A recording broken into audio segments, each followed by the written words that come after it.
30 مرتبہ اپنی ماں سے زنا کرنے سے بھی برا ہے کہ کوئی آدمی سود کا ایک لوگ. اور یہ جو ڈکیت معاشرے میں پھر رہے ہیں تمہیں لون دینے کے نام پر، یہ لون نہیں ہے، یہ تمہیں مرتد بنانے کی سازشیں ہیں، یہ تمہاری آبروؤں کو لوٹنے کا ایک پلان ہے، یہ تمہاری عزتوں کو داؤ پر لگانے کا ایک منصوبہ ہے. اور میں یہاں پر ایک چیز کہوں گا، ہماری قوم کے ان پیسے والوں سے کہوں گا، جب سود کے دلدل میں پھنس کر کے کئی بچے کئی بچیاں خودکشی کر رہے ہیں اور اپنے جان سے بھی ہاتھ دھو رہے ہیں، اور کچھ جگہوں پر معاذ اللہ ان کی آبروؤں کا بھی سودا ہو رہا ہے، کیا اس وقت ضروری نہیں ہے کہ ایک ایسا ادارہ ہم قائم کریں کہ اس ادارے میں آئے کوئی غریب بچہ کوئی غریب بچی، کسی کے گھر میں شادی کی ضرورت ہے، کسی کے گھر میں کوئی اور پریشانی ہے، کسی کے گھر میں کوئی بیمار ہے، علاج کے لیے پیسہ نہیں، تو اس جگہ پر بغیر سود کے ان مسلمان بچیوں کو قرضہ دیا جائے. بہت اچھا پیغام ہے، بے شک قرضہ دیا جائے. میں یہ نہیں کہہ رہا ہوں دان کروں، ایک میعاد مقرر کروں، اس لیے کہ دوسری طرف اس قرضے کے نام پر جو کچھ ہو رہا ہے وہ ہماری نگاہوں کے بہت ساری باتیں تو ایسی ہیں، چونکہ یہاں پر میری ماں بہنیں بھی بیٹھی ہیں تو میں مائک پر وہ باتیں کہہ بھی نہیں سکتا کھل کر، لیکن سنو، اس درد کو محسوس کرو. آپ یہ مت دیکھو کون بول رہا ہے، میں تو ایک بے مایا ہوں، فقیر بے ہنر ہوں، سگے بارگاہ غوثیت مآب کا، لیکن بس میرا جو درد ہے نا اس درد کو سمجھنے کی کوشش کرو. آج سود کے کاروبار نے پورے معاشرے کو بدحال کر دیا ہے. نکلو اس بلا سے، نکلو اس مصیبت سے، نکلو اس آفت سے، اور یاد رکھو دو ایسے لوگ ہیں جن کے بارے میں اللہ خود اعلان جنگ فرماتا. ایک حدیث قدسی میں وہ لوگ جو ولیوں سے دشمنی کرے، اللہ کے دوستوں سے دشمنی کرے، جو اللہ کے نیک بندوں سے دشمنی کرے، اللہ فرماتا میں انہیں اعلان جنگ دیتا ہوں. اور دوسرا وہ جو سود کا لین دین کرتا ہے، بیاج کا کاروبار کرتا ہے. آج فیشن بن چکا ہے. بلکہ معاف کرنا، یہ تو میں نے ان اداروں کی طرف اشارے کیے کہ جو ادارے غیروں کے ہیں، لیکن ہمارے بہت سارے پنجی پتی مسلمان بھی ایسے ہیں کہ جن کے گھر کا گزر بسر ہی اس وقت سود کے پیسوں پہ چل رہا ہے. تمہیں شرم نہیں آتی؟ تمہیں حیا نہیں آتی؟ اللہ فرماتا ہے کہ جو سود کا لین دین کرے گا میں رب اسے اعلان جنگ کرتا ہوں. نہ دنیا میں سلامت رہ پاؤ گے نہ آخرت تمہاری اچھی ہوگی، اس لیے کہ اللہ جسے اعلان جنگ دے کیا وہ بچ سکتا؟ اول تو اللہ کی شان ہی یہ نہیں ہے کہ وہ اپنے بندوں کو جنگ کے لیے بلائے، اس لیے کہ کہاں ہم جیسے کمزور اور کہاں وہ قوت والا عظمت والا رب. لیکن اس نے آپ کو اور مجھ کو سمجھانے کے لیے یہ بتایا کبھی میرے ولیوں سے دشمنی مت پال لینا، کبھی سود کی طرف اپنے ہاتھ کو مت بڑھانا، یہ بند کرو. اللہ نے سود کو حرام کیا، تجارت کو حلال کیا، اور جسے اللہ نے حرام کیا اس میں کبھی برکت ہو ہی نہیں سکتی، اور جسے اللہ نے حلال کیا اس کی برکت کو کوئی روک ہی نہیں سکتا. بے شک بے شک، سبحان اللہ. تجارت کرو، تجارت حلال کمائی کماؤ، بھیک مانگنا بند کرو.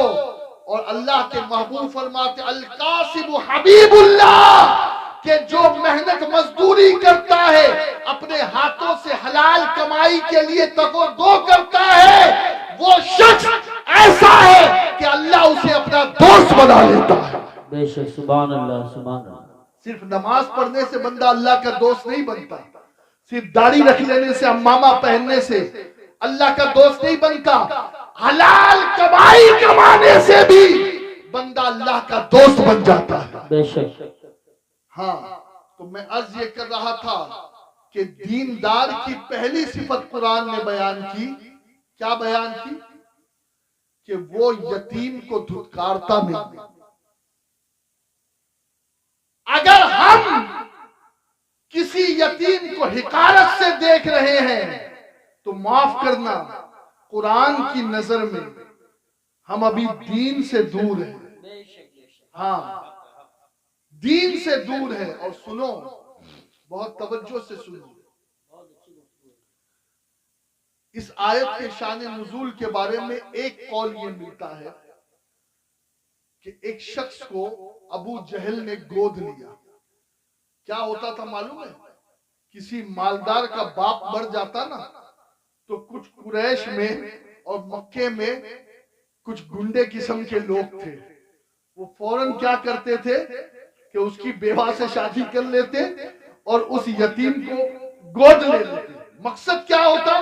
یتیم مقصد نہیں ہے، اس کے باپ کی پراپرٹی مقصد ہے تاکہ اس کی دولت پہ قبضہ کیا جائے. خیر، ابو جہل نے ایک بچے کو گود لیا، یتیم کو، اور اب وہ یتیم جب اس کے گھر میں پرورش پانے لگا تو نہ اسے کھانا دیتا. ایک مرتبہ اس نے کپڑا مانگا تو ابو جہل نے اسے دھتکار کے بھگا دیا. اب وہ کئی لوگوں کے پاس گیا. جب لوگوں نے ابو جہل کا نام سنا تو سب پیچھے ہٹ گئے. سب ڈرتے تھے نا، آج بھی لوگ گنڈوں سے ڈرتے. ہاں تو اس وقت مکے کے سب سے بڑے گنڈے کا نام ابو جہل ہے. جی اب ہوا کیا؟ ہوا یہ کہ وہ گھومتا گھومتا میرے نبی کے پاس آیا. اللہ کے نبی علیہ الصلوۃ والتسلیم کے پاس بھیجنے کی صلاح ابو جہل ہی کے دوستوں نے دی اور کہا ابو جہل اب جب محمد اس کے ساتھ تیرے پاس آئے نا تو خوب معاذ اللہ محمد کو ذلیل کرنا. استغفر اللہ. یہ منصوبہ تھا. اب وہ یتیم رسول اللہ کے پاس آیا. آقا نے فرمایا کیا بات ہے؟ کہا آپ کون ہیں؟ کہا میں محمد ہوں. کہا ایسے ایسے فلاں مکے کے ایک شخص نے میرے باپ کے مرنے کے بعد میرے باپ کی دولت پر قبضہ کر لیا اور مجھے کفالت میں لے لیا، لیکن میرا حق مجھے نہیں دیتا. آقا نے کہا چل میرے ساتھ. سبحان اللہ سبحان اللہ. حضور نے یہ نہیں پوچھا کہ تو نے کلمہ پڑھا ہے یا نہیں پڑھا ہے، تیرا باپ کلمہ پڑھتا تھا یا نہیں پڑھتا تھا. ہاں میرے نبی نے بتا دیا کہ اگر بات انصاف کی ہے تو محمد ہر انسان کے ساتھ چلنے کو تیار ہے. ہمارا نبی کتنا عظیم ہے یار، کتنا عظیم ہے. اب اللہ کے نبی صلی اللہ علیہ وسلم اس بچے کے ساتھ ابو جہل کے گھر پہنچے. ابو جہل نے پوچھا کون؟ کہا میں محمد. کہا کیسے آنا ہوا؟ کہا تم نے یہ یتیم کا مال جو ہڑپ لیا ہے اس کا مال اسے دو. ابو جہل بھیگی بلی بن گیا، فوراً گیا اور وہ مال لے کر کے رسول اللہ صلی اللہ علیہ وسلم کی بارگاہ میں پیش کیا. حضور نے وہ مال لیا اور اس یتیم کو دیا اور آقا پلٹ گئے. اب جب ابو جہل اپنے دوستوں کے پاس گیا تو ان کے دوستوں نے ابو جہل کو تانا دیا کیا تو نے بھی محمد کا کلمہ پڑھ لیا؟ کیا تو نے بھی معاذ اللہ ان کے دین کو قبول کر لیا؟ بڑی بڑی ڈھینگے مارتا تھا. ارے جب ہمارا پلان یہ تھا کہ ہم محمد کو ذلیل کریں گے تو تو نے وہ مال لوٹایا کیوں؟ تو نے محمد کی بات مانی کیوں؟ وہ ابو جہل کیا کہتا ہے سنو. وہ کہتا ہے ارے جب محمد میرے پاس آئے صلی اللہ علیہ وسلم، آپ بھی پڑھ لیا کریں. ہاں حضور کا جب بھی نام آئے تو کیا کریں؟ کیا کہیں؟ صلی اللہ علیہ وسلم. حضور فرماتے جو میرا نام آئے اور مجھ پر درود پڑھنا بھول گیا تو وہ جنت کا راستہ بھول گیا. اللہ اکبر. تو حضور کا جب بھی نام آئے تو ذرا بلند آواز سے کہہ دے صلی اللہ علیہ وآلہ وسلم. اب ہوا یہ کہ ابو جہل کہتا ہے کہ جب وہ آیا اور اس نے کہا کہ یتیم کا مال میں نے دیکھا کہ اس کے ساتھ اس کے پیچھے ایک شیر تھا اور اس نے اپنا منہ کھولے رکھا تھا. اگر میں منع کر دیتا تو وہ شیر میرا کچمبڑ کر دیتا. لہٰذا میں ڈر کر کے میں نے وہ مال واپس کر دیا, اور اگر میں مال واپس نہ کرتا تو وہ شیر چیر پھاڑ دیتا. اللہ اکبر. آقا علیہ السلام کی اللہ نے مدد کی ہے رعب کے ذریعے سے. جی حضور کی شان میں یہ ہے, حضور فرماتے مجھے اللہ نے نبیوں پر 6 باتوں میں فضیلت دی ہے. فرماتے سب سے پہلے تو یہ کہ اللہ نے مجھے جوامع الکلم عطا کیا. ہاں, جوامع الکلم سے مراد قرآن بھی ہے, اور ایک تفسیر یہ ہے کہ حضور علیہ السلام کم بولتے تھے لیکن حضور کے چند جملے کروڑوں تقریروں پہ بھاری ہوتے تھے. بے شک دوسروں کی کروڑوں باتوں پہ بھاری ہوتے تھے. تو جوامع الکلم عطا کیا. آقا فرماتے اور اللہ نے ایک شرط مجھے یہ دیا ہے کہ میری امت کے لیے مال غنیمت کو حلال کر دیا ہے. ایک اور شرط اللہ نے مجھے یہ دیا ہے کہ ساری مخلوق کی طرف مجھے نبی بنا کر کے بھیجا گیا. سبحان اللہ, ماشاءاللہ. ایک شرط اللہ نے مجھے اور یہ دیا ہے کہ میرے لیے پوری روئے زمین کو مسجد بنا دیا گیا ہے. سبحان اللہ, سبحان اللہ. آپ کو پتا ہے پہلے جو انبیاء تھے اور ان کی امتیں تھی نا, تو مخصوص معبد قدے تھے, عبادت خانے تھے, وہ وہی نماز پڑھ سکتے تھے, عبادت کر سکتے تھے. ہاں, وہ اور جگہوں پر عبادت کرنے کی انہیں اجازت نہیں تھی, لیکن قربان جائیں نبی پر اور نبی کے صدقے اس امت پر کہ اللہ نے اس امت کے لیے زمین کا چپا چپا سجدہ گاہ بنا دیا ہے. سبحان اللہ. اب ضروری نہیں ہے کہ آپ مسجد میں نماز پڑھو گے تبھی وہ ہوگی. اگر یہاں نماز عصر کا وقت ہو گیا اور سب یہی پر نماز پڑھ لے تو یہ جگہ بھی اللہ نے سجدہ گاہ بنائی. سبحان اللہ, ماشاءاللہ. لیکن ایک بات یہاں پر میں بتا دوں کہ جہاں سجدے کیے جاتے ہیں پھر وہاں زنا نہیں کیا جاتا. جہاں سجدے کیے جاتے ہیں وہاں بدنگاہی نہیں کی جاتی. بے شک, بے شک. جہاں سجدے کیے جاتے ہیں اس زمین پر پاپ. ہاں, تو اشارہ یہ بھی مل رہا ہے کہ پوری روئے زمین سجدہ گاہ ہے. تو اے اللہ کے بندے خبردار, زمین کے کسی خطے پر کبھی کوئی گناہ نہ کرنا. بے شک, بے شک. اللہ ہر جگہ دیکھ رہا ہے. تو اللہ نے رعب کے ذریعے سے رسول اللہ کی مدد فرمائی. 1 مہینے دور ہوتے میرے نبی, 1 مہینے, اور حضور نے فرمایا مجھے اللہ نے آخری نبی بنایا. یہ بھی ایک شان ہے حضور کی. تو رعب حضور کا ایسا تھا کہ 1 مہینے کی مسافت پر میرے نبی ہوتے اور دل بیٹھنے لگتا سامنے والوں. جی بے شک. یہ حضور کی ہیبت تھی, یہ حضور کا رعب تھا, یہ حضور کا دبدبا تھا. اللہ اکبر. تو میں عرض یہ کر رہا تھا کہ ابو جہل نے کہا میں نے اس طریقے سے پیسے واپس کر دیے یتیم کے. تو پہلی بات کیا ہوئی, الم تر کیف فعل ربک باصحاب الفیل ارأیت الذی یکذب بالدین فذلک الذی یدعو الیتیم. وہ جو یتیم کو دھتکارے وہ دین کو جھٹلانے والا ہے. بے شک. ذرا بول دیجئے کون ہے وہ دین کو جھٹلانے والا. ہاں, یہ میں اس لیے آپ سے بلوا رہا ہوں تاکہ آپ بھی سمجھ سکے کہ دیندار کسے کہتے ہیں. بے شک. اور حقیقی معنوں میں دیندار ہوتا کون ہے. دینداروں کے نزدیک یتیموں کی بڑی اوقات ہے, بڑی قدر ہے, بڑی منزلت ہے. بلکہ آقا نے فرمایا کہ اگر کوئی یتیم کے سر پہ شفقت کا ہاتھ پھیرے نا تو اس کے سر پہ جتنے بال ہیں اللہ اسے اتنی نیکیاں عطا فرماتا ہے. بے شک, بے شک. سبحان اللہ. اور میں عرض کرنا چاہوں گا کہ جو یتیم ہے نا, یتیم اسی کو یتیم کہا جائے. کئی جگہوں پر کچھ غیر یتیم کو بھی یتیم کہہ کر کے بلا دیا جاتا ہے, یہ بھی نہ ہو. ہاں, اس لیے کہ اللہ سب جانتا ہے. بے شک. ٹھیک ہے, تو یتیموں کے لیے ہمیں کچھ کرنا ہے.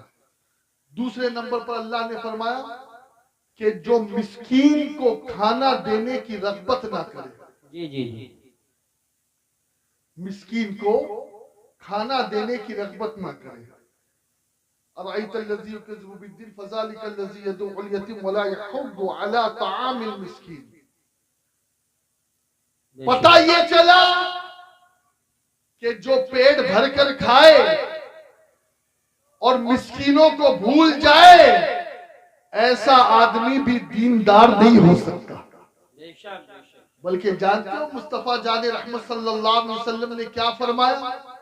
آقا علیہ الصلوۃ والتسلیم فرماتے ہیں کہ جو پیٹ بھر کر کے کھائے اور سو جائے اور اس کا پڑوسی بھوکا سوئے ایسا شخص کامل مومن نہیں ہے. بے شک ایسا شخص کامل مومن نہیں ہے. ہاں آج کچھ لوگوں نے تو یہ سمجھ لیا نا بس نماز پڑھو بس یہی دین ہے. نہیں نہیں، پہلی تو بات فرمائی گئی کہ یتیم کی تکریم ہے دین.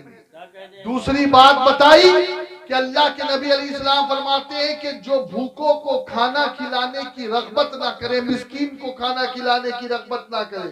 ارے غوث پاک سے پوچھو نا کھانا کھلانے کا کیا ثواب ہے؟ سبحان اللہ. سرکار غوث پاک فرماتے کہ میں نے نیکیوں کے دفتر کو الٹ پلٹ کر دیکھا. بے شک نیکیوں کے دفتر کو الٹ پلٹ کر دیکھا. فرمایا کھانا کھلانے سے بہتر مجھے کوئی عمل نظر ہی نہیں آیا. سبحان اللہ ماشاءاللہ. کھانا اور اسی لیے آپ اجمیر شریف چلے جائیں، بغداد شریف چلے جائیں، کلیر شریف چلے جائیں، مہرولی شریف چلے جائیں، آپ جہاں بھی جائیں گے ہر آستانے پہ آپ کو ولیوں کے وہاں لنگر نظر آئے. سبحان اللہ سبحان اللہ. یہ اسی لیے ہے کہ وہ کھانا کھلانے کے بہت شوقین تھے. اور دوستو یاد رکھو کسی کو کھانا کھلانا یہ کتنا بڑا ثواب ہے، کتنا بڑا ثواب ہے. آقا علیہ الصلوۃ والتسلیم کو فرشتوں نے ابھی معراج کی رات گزری ہے تو معراج کی رات فرشتوں کے کچھ سوالات تھے. ان میں سے ایک سوال یہ بھی تھا کہ اللہ رب العزت نے فرمایا کہ امت محمدیہ کہ کچھ لوگ ایسے ہوں گے کہ جن کے گناہ پہاڑوں جیسے ہوں گے، لیکن ہوگا یہ کہ اللہ ان کے گناہ معاف کر دے گا اور اس پہاڑ جیسے گناہ کو پہاڑ جیسی نیکی میں بدل دے گا. سبحان اللہ ماشاءاللہ ماشاءاللہ. پہاڑ جیسی نیکی میں بدل دے گا. اللہ اکبر. اب فرشتوں کے ذہن میں یہ بات گردش کر رہی ہے کہ گناہ نیکی میں بدل جائے گی اور پہاڑوں جیسے نیکی کو اللہ گناہ کو پہاڑوں جیسی نیکی میں بدل دے گا. آخر اس امت میں ایسا ہے کیا؟ جب رسول اللہ صلی اللہ علیہ وسلم معراج کی رات پہنچے تو حاملان عرش جو فرشتے تھے انہوں نے حضور سے سوال کیا. آقا علیہ الصلوۃ والتسلیم نے فرمایا میری امت کے لوگ 3 کام کریں گے. ایک یہ کہ وہ ایک دوسرے کو سلام کریں گے. نمبر 2 وہ بھوکوں کو کھانا کھلائیں گے. بولو سبحان اللہ سبحان اللہ.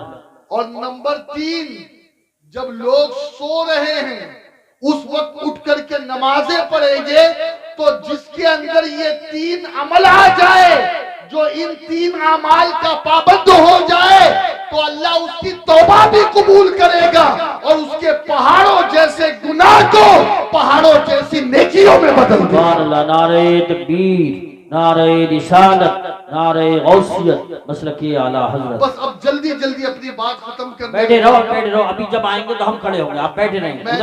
میں نے پہلے ہی عرض کیا تھا کہ تیسری بات اللہ کے قرآن میں یہ بیان کی ارأیت الذی یکذب بالدین فذلک الذی یدعو الیتیم ولا یحض علی طعام المسکین فویل للمصلین الذین هم فی صلاتهم ساہون. اللہ نے فرمایا کہ خرابی ہے نمازیوں کے لیے جو نمازوں کو بھول بیٹھے. بات بے نمازیوں کی نہیں ہو رہی ہے، بات کس کی ہو رہی ہے؟ نمازیوں کی، یعنی کون سے نمازی؟ یہاں پر توجہ دے، وہ جو جمعہ نماز پڑھتے ہیں، وہ جو فجر پڑھ لیا تو ظہر چھوڑ دی، عصر پڑھ لیا تو مغرب چھوڑ دی، مغرب پڑھ لیا تو عشاء چھوڑ دی۔ یاد رکھو ایسے نمازیوں کے لیے اللہ نے فرمایا کہ ویل ہے، ویل۔ اور ویل کیا ہے؟ یہ جہنم کی ایک ایسا کنواں ہے کہ جس میں اگر ایک پتھر کو ڈال دیا جائے تو 70,000 سال کے بعد وہ پتھر اس کی تہہ میں پہنچے۔ بے شک ایک چٹان ڈال دی اور اس میں کسے داخل کیا جائے گا؟ جو نماز میں سستی کرتے ہیں، بے شک جو نماز میں کاہلی کرتے ہیں۔ بلکہ دوستو بات اگر نماز کی آئی ہے تو ایک بات ذرا اچھی طریقے سے سن لیں۔ ایک مرتبہ حضرت موسیٰ علیہ السلام کی بارگاہ میں ایک عورت آئی، بہت توجہ سے سننا۔ اس عورت نے بہت رو رو کر کے اپنا معروضہ پیش کیا، حضور آپ اللہ کے نبی ہیں، آپ کلیم اللہ ہیں، آپ دعا کریں میرے حق میں کہ اللہ مجھ پاپن کے گناہ کو معاف کرے، میں بہت بڑی پاپی ہوں۔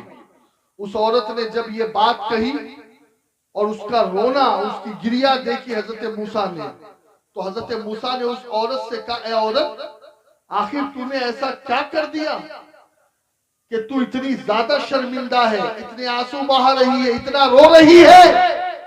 وہ عورت کہتی اے موسیٰ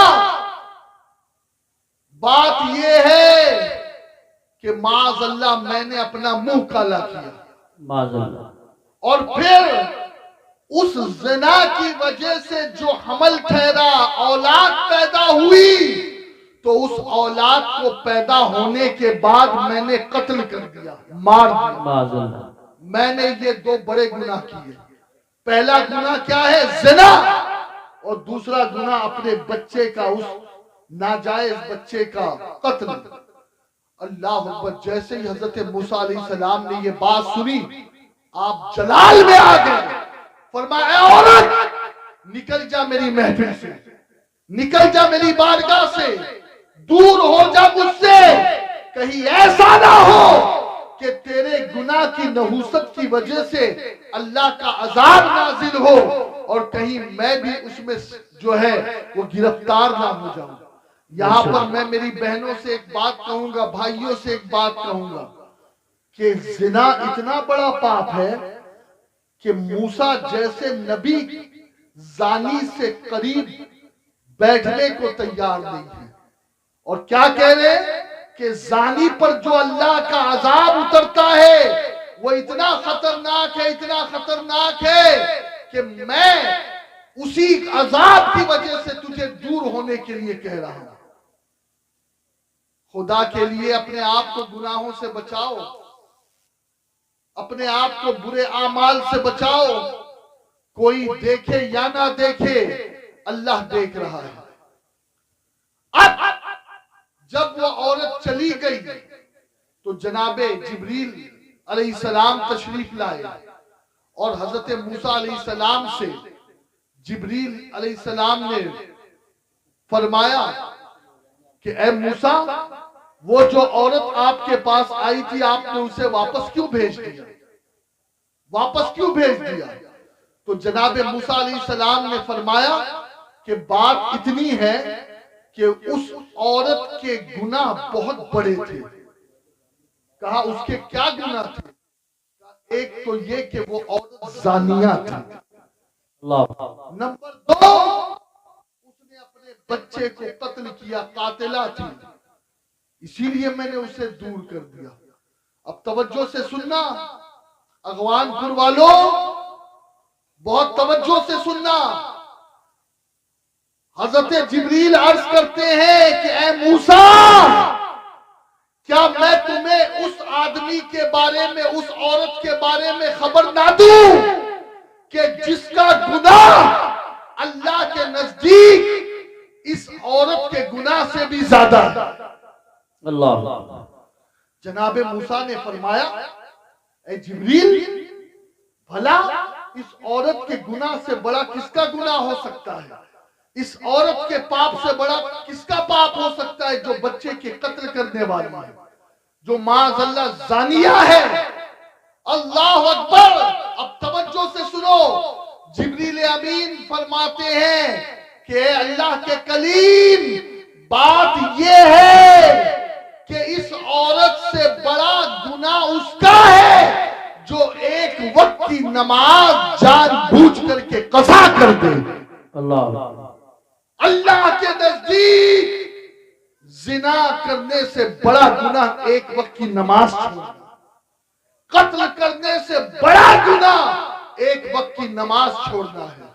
اور آج مسلمان بالکل بے دھڑک اعلانیہ طور پر نمازوں کو قضا کر رہا۔ اب ماہ رمضان آئے گا، تب کچھ لوگوں کے چہرے پر داڑیاں بھی آئے گی، سر پر ٹوپیاں بھی آئے گی اور مسجدیں بھی بھرے گی، لیکن جب تک کہ رمضان کا چاند نظر نہیں آئے گا تو یہ مسلمان مسجد میں جانے کے لیے تیار نہیں۔ خدا کے لیے اپنی روش کو بدلو، اور اللہ کے نبی علیہ السلام پر جو قرآن اترا تو اس میں دین کے جھٹلانے والے کی جو تیسری علامت بیان کی گئی وہ یہی بتائی گئی کہ جو نمازوں میں غفلت کرے وہ دین کو جھٹلانے والا ہے۔ نمبر 4، اللہ فرماتا ہے فَوَيْلٌ لِّلْمُصَلِّينَ الَّذِينَ هُمْ فِي صَلَاتِهِمْ سَاهُونَ الَّذِينَ هُمْ يُرَاءُونَ۔ وہ جو دکھاوا کرے، جی توجہ ہے، ہاں، جو دکھاوا کرے وہ بھی دین کو جھٹلانے والا ہے۔ بے شک۔ بلکہ میں آپ کو کیا بتاؤں، کچھ لوگ قیامت کے دن اللہ کی بارگاہ میں جائیں گے، کہیں گے مولا مجھے میرا اجر دے، مجھے میرا اجر دے۔ اور ان میں بھی ایک روایت ہے بڑی مشہور، اس میں 3 لوگوں کا ذکر ہے۔ ایک بہت بڑا سخی ہوگا جس نے اللہ کی راہ میں خوب دولت خرچ کی ہوگی، مدرسے مسجدیں بنائی ہوگی۔ ایک شہید کہلانے والا ہوگا جس نے گردن کٹائی ہوگی، اور ایک قاری قرآن ہوگا یا عالم قرآن ہوگا۔ یہ تینوں جب اللہ کے حضور جائیں گے، اللہ فرمائے گا انہیں جہنم میں ڈالو۔ تو اب سخی کہے گا مولا میں نے تو یہ مسجد بنائی، میں نے تو وہ مدرسہ بنائے، میں تو جب گاؤں میں کوئی جلسہ ہوتا، کانفرنس ہوتی تو میں اتنا لاکھ چندہ دیتا تھا، مولا مجھے میرے اعمال کا کیا ثواب ملے گا؟ میں تو مدرسے میں اتنا کروڑ دیتا تھا، میں تو اتنا دیتا تھا۔ اللہ فرمائے گا او سخی تیرا مقصد کیا تھا، تیری انٹینشن کیا تھی، تیری نیت کیا تھی؟ تیرا سواگت کیا جائے، لوگ تجھے سلام کریں، لوگ تجھے پھول ہار پہنائے، لوگ تیری تکریم کریں، لوگ تیری عزت کریں، زمانے میں تیری واہ واہ ہو۔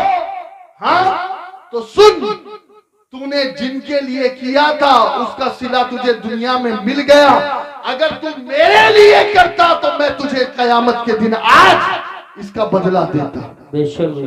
اس سخی کو جہنم میں ڈال دیا جائے گا۔ اس لیے میں کہتا ہوں بھلے 1 روپیہ دو لیکن اللہ کی رضا کے لیے دو۔ ہاں وہ کروڑوں کسی کام کے نہیں بے شک، جس میں دکھاوا ہو، اور وہ 1 روپیہ بڑا کام کا ہے، کروڑوں روپیوں پر بھاری ہے جو اللہ کی محبت میں خرچ کیا جائے۔ بے شک بے شک، سبحان اللہ۔ بلکہ حضور فرماتے سب سے افضل صدقہ وہ ہے کہ دائیں ہاتھ سے دیا جائے تو بائیں ہاتھ کو خبر نہ ہو۔ جی جی، اب آپ سمجھے نا، یہ ہاتھ اتنا قریب ہے نا، کتنا قریب ہے، لو اتنا ہی قریب ہے نا۔ اور آج تو حال یہ ہے کہ پیسے بعد میں نکلتے، خبر پہلے محلے میں پھیل جاتی ہے۔ ہاں بلکہ آج کل تو یہ دیکھا جا رہا ہے کہ اگر کوئی قربانی میں بکرا بھی لاتا ہے نا تو اس بکرے کی بھی تصویر جناب اخبار میں چھپتی ہے کہ فلاں صاحب نے ایسا بکرا ذبح کیا کہ اس پہ نام اللہ لکھا تھا اور اس نے اتنے لاکھ میں اسے خریدا. لا حول ولا قوت الا باللہ. بس یاد رکھو جو کام اللہ کے غیر کے لیے کرو گے اس کام کا کوئی بدلہ نہیں ملے گا, اس کام کا کوئی اجر نہیں ملے گا. وہی کام اللہ کے حضور شمار ہے جو کام اللہ کو راضی کرنے کے لیے ہو, دکھاوے کے لیے نہ ہو. اور دوستو پانچویں بات دین کے جھٹلانے والے کے بارے میں, اور یہ آخری بات ہے, اللہ کرے کہ پنجتن پاک کے صدقے ہم اسے سمجھنے والے بن جائیں. پانچویں بات وَيَمْنَعُونَ الْمَاعُونَ, جو برتنے کی چیز, آپ پریشان نہ ہو حضرت, جو برتنے کی چیز, جو برتنے کی چیز پڑوسیوں کو نہ دے, مانگنے والوں کو نہ دے. برتنے کی چیز, برتنے کی چیز. اور سوچتو یہ برتنے کی چیز کیا ہے؟ تو حدیث پاک میں یہ کہ کوئی پانی مانگے تو دے دیا جائے, کوئی آگ مانگے تو دے دیا جائے, کوئی نمک مانگے تو دے دیا جائے, کوئی برتن مانگے تو دے دیا جائے. اگر پڑوسی کسی پڑوسی سے کچھ برتن کا سوال کرے, پانی کا سوال کرے, آگ کا سوال کرے, نمک کا سوال کرے, تو کبھی پڑوسی کو منع نہیں کرنا چاہیے. اور اگر کوئی پڑوسی کو برتنے کی چیز نہیں دیتا, اللہ کا قرآن کہتا ہے کہ وہ دین کو جھٹلانے والا ہے, وہ دین کو جھٹلانے والا ہے.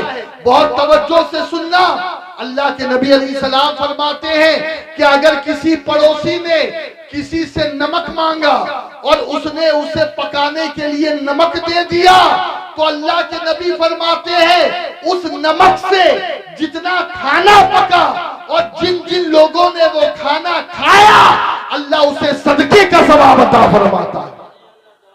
اگر کسی نے پانی دیا اور اس پانی کو کسی نے پیا, تو آقا علیہ السلام فرماتے ہیں کہ پانی کی بھی دو صورت ہے.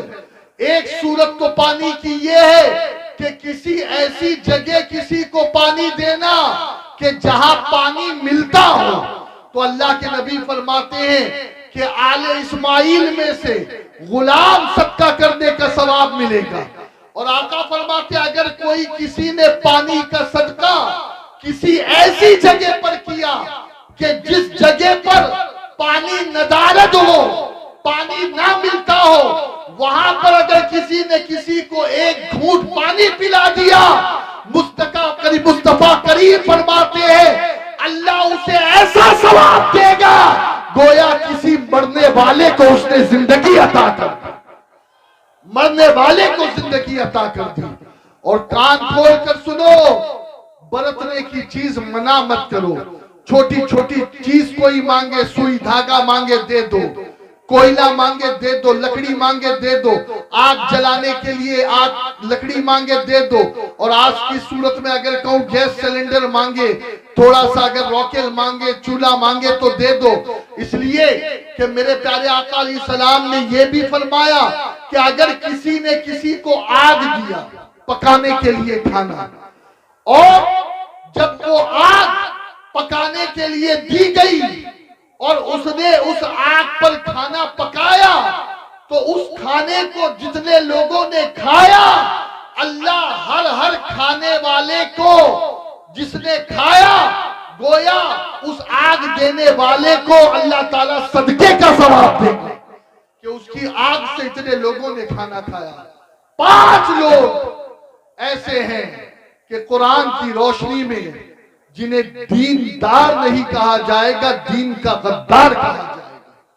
جنہیں دین والا نہیں, دین کو جھٹلانے والا کہا جائے گا. دنیا سر پٹک پٹک کر مر جائے گی, وہ بولتی رہے گی کہ ہم پسند نہیں کرتے. تیری پسند کیا اور تیری اوقات کیا؟ جس دین کو اللہ نے پسند کیا وہ دین ہمیشہ باقی رہے گا. سبحان اللہ, ماشاءاللہ. اس دین کو کوئی مٹا نہیں سکتا, اس دین کا کوئی خاتمہ نہیں کر سکتا. اور جو اس دین کا ماننے والا ہے, یقیناً جو اس دین پر آ جائے گا اللہ نے اسلام کو پسند کیا، اور جو اسلام کو ماننے لگے گا وہ بھی اللہ کا پسندیدہ بندہ بن جائے۔ سبحان اللہ، ماشاءاللہ۔ اب دوستو، دین نام کس کا ہے؟ کچھ لوگ یہ سمجھتے ہیں کہ حج کر لیا بہت بڑے دیندار بن گئے، کچھ لوگ یہ سمجھتے ہیں زکوٰۃ دے دی بہت بڑے دیندار بن گئے، کچھ ہماری بہنوں نے سمجھ لیا کہ پردہ کر لیا تو ہم سے بڑا کوئی دیندار نہیں، کچھ نمازیں پڑھ لی۔ آؤ اسی سے پوچھے جس نے یہ دین ہم تک پہنچایا ہے۔ بے شک۔ دین کیا ہے؟ دو باتیں میں تھوڑی ذوق کی کروں، اس لیے کہ یہ مراد آباد کی زمین ہے، اور مراد آباد یہ علامہ کفایت علی کافی مراد آبادی رحمت اللہ علیہ کی زمین ہے، کہ جن کے بارے میں اعلیٰ حضرت یہ کہتے ہیں کہ میدان نعت گویا کے شہنشاہ ہے علامہ کفایت علی کافی، اور میں احمد رضا ان کا وزیر اعظم۔ اعلیٰ حضرت جن کے بارے میں یہ کہے تو ان کی زمین ہے۔ دین کے بارے میں شہزادہ اعلیٰ حضرت سرکار مفتی اعظم ہند رحمت اللہ تعالیٰ علیہ، اور مفتی اعظم سے پہلے حضرت اعلیٰ حضرت نے جو فرمایا، اعلیٰ حضرت فرماتے کہ اللہ کی سرتابہ قدم شان ہے یہ، انسان نہیں انسان، وہ انسان ہے یہ، قرآن تو ایمان بتاتا ہے انہیں، اور ایمان یہ کہتا ہے میری جان ہے۔ بے شک، سبحان اللہ۔ تو ایمان کی جان مصطفیٰ کی محبت ہے، اور سرکار مفتی اعظم ہند رحمت اللہ تعالی علیہ نے دین کے بارے میں کیا کہا؟ فرماتے ہیں کہ جب مصطفیٰ رضا کی قبر میں فرشتے آئیں گے اور مصطفیٰ رضا سے سوال ہوگا من ربکا ما دینکا ما کنت تقول فی ھذا الرجل، تو سرکار مفتی اعظم ہند فرماتے ہیں حبیب خدا کا نظارہ کروں میں، سبحان اللہ، سبحان دل اللہ۔ و جان ان پر نثارہ کروں میں، میرا دین و ایمان فرشتے جو پوچھے یا رسول اللہ تمہاری ہی جانب اشارہ کر۔ سبحان اللہ، نعرہ تکبیر، نعرہ رسالت، نعرہ غوثیت، مسلک اعلیٰ حضرت۔ گویا مفتی اعظم نے بتا دیا کہ ہمارا دین بھی محمد رسول اللہ ہے، اور ہمارا ایمان بھی محمد رسول اللہ۔ بے شک، بے شک، سبحان اللہ۔ اور اگر میں تھوڑا اور اوپر چلوں اور میں پوچھوں اس سے کہ جس نے ہندوستان میں 90 لاکھ لوگوں کو ایمان کی دولت عطا فرمائی، واہ واہ واہ واہ، سبحان اللہ۔ اگر میں زہرا کے اس جایا اور علی کے اس لال سے پوچھوں کہ اے معین الدین، آپ نے اسلام کی شمع روشن کی ہندوستان میں، آپ بتائیں نا، پتہ نہیں کس کس کو لوگوں نے دین سمجھ لیا ہے، دین کی کیا کیا تعریفیں کرتے پھرتے ہیں، ذرا آپ بتائیں کہ آپ کے نزدیک دین کیا ہے؟ تو سرکار خواجہ غریب نواز معین الدین حسن چشتی اجمیری رضی اللہ تعالی عنہ فرماتے ہیں شاہ است حسین، شاہ است حسین، بادشاہ است حسین، دین است حسین۔ تڑپ کر بولو نا سبحان اللہ، تاکہ مجھے یقین ہو جائے کہ اس مجمع میں ایک بھی یزید کا چاہنے والا نہیں ہے۔ ہاں، یہ تو سب حسین کے نام پر اپنی جانیں دینے والے لوگ ہیں۔ دین حسین ہے، یہ بات خواجہ غریب نواز نے ہمیں بتائی ہے۔ دین است حسین، دی پناہ است حسین، سرداد نداد دست در دست یزید، حقا کے بنا لا الہ است حسین۔ آئے اب ہم حسین اعظم کے نانا جان رسول اعظم صلی اللہ علیہ وسلم سے پوچھے یا رسول اللہ، آپ بتائیں دین کیا ہے، آپ بتائیں کہ دین کسے کہتے ہیں، آپ بتائیں دیندار کون ہے۔ توجہ یہاں رکھیں آپ، اللہ اکبر۔ اب میں رسول اللہ صلی اللہ علیہ وسلم کی حدیث پڑھنے لگا ہوں۔ آقا فرماتے ہیں الدین النصیحہ، دین نام ہے دوسروں کا بھلا چاہنے کا۔ بے شک۔ دین کسے کہتے ہیں؟ دین کہتے ہیں لوگوں کا بھلا کرنے کو، بھلا چاہنے کو۔ آج اگر ہمارے دل میں کسی کے لیے برائی کا جذبہ موجود ہے، اور آج اگر ہم کسی کا برا چاہنے والے ہیں، تو سمجھ لو ہم سب کچھ تو ہو سکتے ہیں لیکن دیندار نہیں ہو سکتے۔ بے شک بے شک۔ دیندار وہی ہے جو لوگوں کا بھلا کرے۔ دین اسی کو کہتے ہیں جو لوگوں کو سہولت پہنچائے۔ میرے پیارے آقا علیہ الصلوۃ والتسلیم کے پیارے دیوانوں، اللہ اکبر، میرے آقا علیہ الصلوۃ والتسلیم نے فرمایا کہ راستے سے پتھر ہٹا دینا یہ بھی صدقہ ہے۔ بے شک۔ پتہ یہ چلا کہ جو دین راستے کا پتھر ہٹانے کے لیے ان کے ماننے والوں کو کہہ رہا ہے، وہ دین بم برسانے کی کب تعلیم دے گا؟ بے شک بے شک۔ وہ دین کسی کو ناحق قتل کرنے کی کب تعلیم دے گا؟ ہمارا دین خیر خواہی کا نام ہے، دین لوگوں کا بھلا چاہنے کا نام ہے۔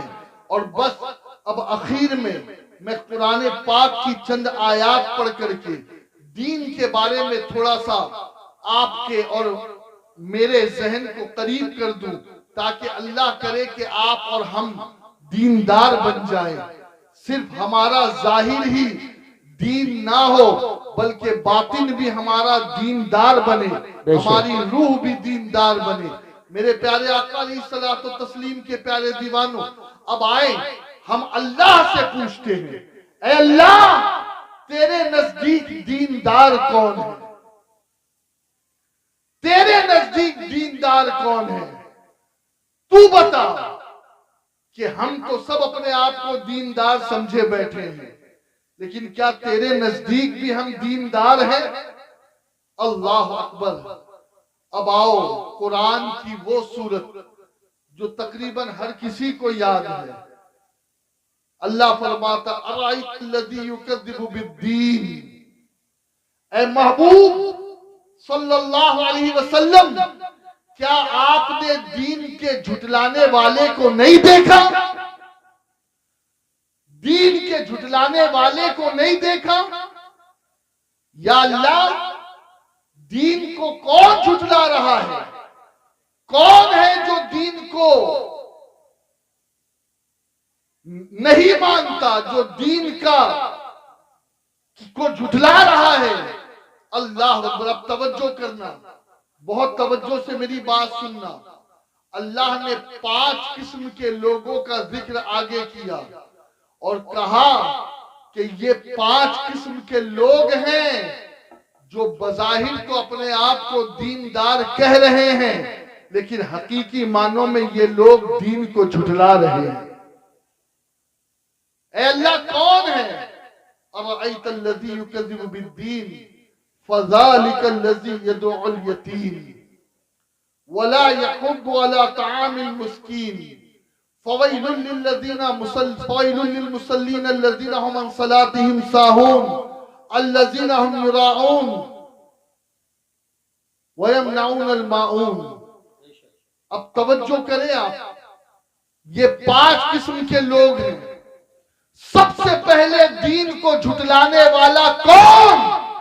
اللہ فرماتا ہے جو یتیم کو دھتکارے، جو یتیم کو دھکا مارے، جو یتیم کے ساتھ ناانصافی کرے، جو یتیم کا مال ہڑپ کر جائے، جو یتیم کی وراثت کا حق اسے نہ دے، جو یتیم کے ساتھ حسن سلوک نہ کرے، اللہ کا قرآن اسے دین کو جھٹلانے والا بتا۔ آج کیا حالات ہے معاشرے میں، کیفیت کیا ہے؟ دیکھو، اگر کسی کا باپ مر جائے تو چچا اور تایا اس کا مال ہڑپ کر جاتے ہیں، اس کا پیسہ کھا جاتے ہیں۔ اس بچے کے اندر شعور تو ہے نہیں، عمر کم ہے، تو نہ اس بیوہ کو کچھ ملتا ہے نہ اس یتیم کو کچھ ملتا ہے۔ اور پھر جناب مسجدیں بنا رہے ہیں، جناب مدرسے بنا رہے ہیں، گھر کے لوگ محتاج ہیں اور مسجدیں اور مدرسوں کی تعمیر کی جا رہی ہے۔ سن لو، میرے مصطفیٰ نے فرمایا اگر کسی کے گھر میں کسی کے قریبی رشتہ دار اس کی حسن سلوک کے حوالے سے اس کے محتاج ہے اور وہ انہیں کچھ نہیں دیتا اور وہ مسجد اور مدرسے بنا رہا ہے، دوسروں کو بانٹ رہا ہے، تو اللہ ایسے صدقے کو قبول نہیں کرے گا، اس کے منہ پہ مار دے گا۔ بے شک بے شک بے شک، حق ہے، بہت خوب۔ ایتاء ذی القربى والیتامى والمساکین، سب سے پہلا حق قریبی رشتہ داروں کا ہے۔ ارے قرآن تو قریبی رشتہ داروں کو دینے کی بات کر رہا ہے، اور یہاں تک کہہ رہے ہیں مصطفیٰ کہ اگر کوئی قریبی رشتہ داروں کو جو محتاج ہے انہیں چھوڑ کر اللہ کی راہ میں صدقہ کرتا پھرے تو وہ صدقہ اللہ اس کے منہ پہ مار دے گا، قبول نہیں ہوگا۔ اور یہاں حال یہ ہے، کتنے ایسے گھر ہیں جہاں یتیموں کے ساتھ ناانصافی کی جا رہی ہے، جہاں یتیموں کا مال ہضم کیا جا رہا ہے، جہاں یتیموں کے ساتھ معاذ اللہ بدسلوکی ہو رہی ہے۔ کان کھول کے سنیں، آقا فرماتے ہیں تمہارے گھروں میں سب سے اچھا گھر وہ کہ جس گھر میں کوئی یتیم ہو اور اس کی پرورش اچھی طریقے سے ہو۔ سبحان اللہ، ماشاءاللہ ماشاءاللہ، اور بہت خوب۔ آقا علیہ السلام فرماتے ہیں تمہارے گھروں میں سب سے بدتر گھر وہ، سب سے برا گھر وہ کہ جس میں یتیم ہو اور اس یتیم کے ساتھ حسن سلوک نہ کیا جائے۔ بلکہ میں کیا بتاؤں آپ کو، قرآن تو یتیم کی تکریم اور تعظیم کی بات کرتا ہے، اور آقا کریم صلی اللہ علیہ وآلہ وسلم نے فرمایا کہ جس طریقے سے دو انگلیاں ملی ہوئی ہے، آقا فرماتے ہیں میں محمد اور وہ شخص جو کسی یتیم کی پرورش کرے وہ اور میں جنت میں ایسے داخل ہوں۔ سبحان اللہ، ماشاءاللہ ماشاءاللہ، بہت۔ آج بڑی معذرت کے ساتھ اچھے اچھے لوگوں کو دیکھا گیا ہے، اچھے اچھے دیندار کہلانے والوں کو دیکھا گیا ہے کہ ان کے نزدیک یتیم کی کوئی اہمیت نہیں، یتیم کی کوئی وقت نہیں، یتیم کی کوئی حیثیت نہیں، اور یتیم کو معاذ اللہ حقارت کی نظر سے دیکھا جائے۔ جس کو قرآن نے جس کی تعظیم اور تکریم کے لیے کہا، آج لوگ اسے حقارت سے دیکھ رہے ہیں اور اپنے آپ کو دیندار کہتے ہیں، اپنے آپ کو دین والا کہتے ہیں۔ سنو اور اچھی طریقے سے سنو، ایک مرتبہ میرا جانا ایک اناتھ آشرم میں ہوا۔ اب اناتھ آشرم کا لفظ سن کر آپ سمجھ گئے ہوں گے کہ میں کہاں گیا تھا۔ میں نے وہاں دیکھا کم و بیش 100 سے 150 بچے اور بچیاں، اور ان میں جب میں نے ان سے پوچھا کہ کیا یہاں مسلم بچے اور مسلم بچیاں بھی ہیں، تو انہوں نے مجھے جواب دیا کہ ہاں ہمارے وہاں کم و بیش 30 سے 35 مسلم بچے اور مسلم بچیاں بھی ہیں۔ خیر، جب میں وہاں سے پلٹا تو میرے آنکھوں سے آنسو آئے، میں رونے لگا۔ وجہ کیا؟ اس لیے کہ میں نے جب اس آشرم کا ماحول دیکھا تو میں اس نتیجے پر پہنچا کہ جتنے بھی مسلم بچے یا مسلم بچیاں اس آشرم میں ہیں، پڑھ رہے ہیں، جو یتیم جو پرورش پا رہے ہیں، ان میں سے شاید کہ کسی کا دین باقی رہ سکے۔ وجہ یہ کہ صبح ہوتی ہے تو شرک سے، دوپہر شرک کی تعلیمات دی جاتی ہے، شام ہوتی ہے تو پھر شرکیہ ماحول ہوتا ہے، اور جہاں کوئی عالم دین نہ ہو، جہاں کوئی مسلم ٹیچر نہ ہو، پھر وہاں ان 35 بچوں کا تو بس اللہ ہی حافظ ہے۔